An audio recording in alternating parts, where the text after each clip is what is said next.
BRICS alliance is reportedly considering a new Petroyuan in its latest move to compete with the world dollar hegemony.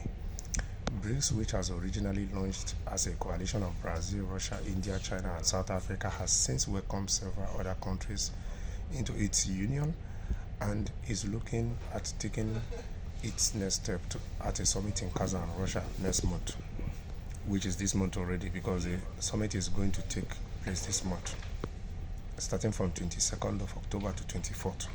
And a whole lot of announcements are going to be made, which two of them will be about the BRICS blockchain payment system and the expansion.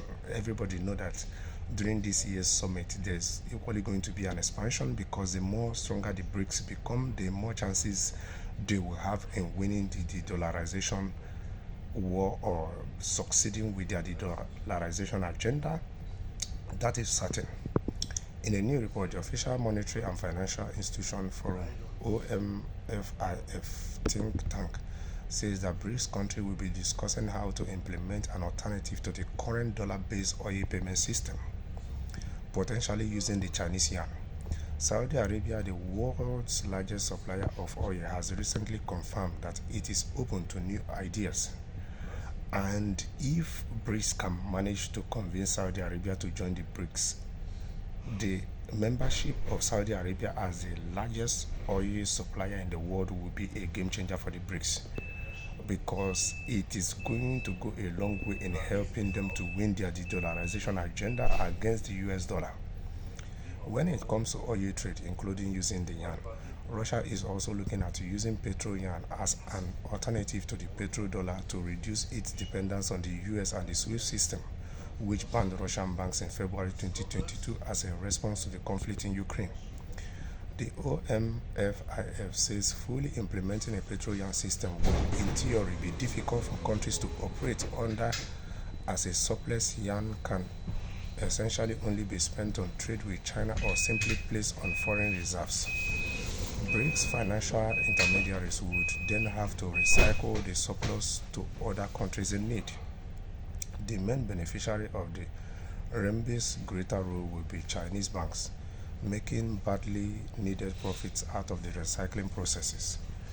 Western financial intermediaries can join them by arbitraging between the dollar-denominated oil market and the renminbi-denominated oil market. However, the introduction of a petro-yuan will only further the fragmentation of the global financial system. As for the political implementations of ditching the dollar for oil trade, Bandar al-Karouf, the Saudi Minister of Industry and Mineral Resources, recently said the country was not interested in mixing politics with commerce.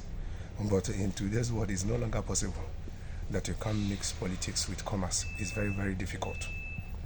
The Petroyuan is not substantial to the ministry. We believe Saudi Arabia will do what's in its best interest. But I think Saudi Arabia will always try new things and is open to the new ideas, and will try not to mix politics with commerce.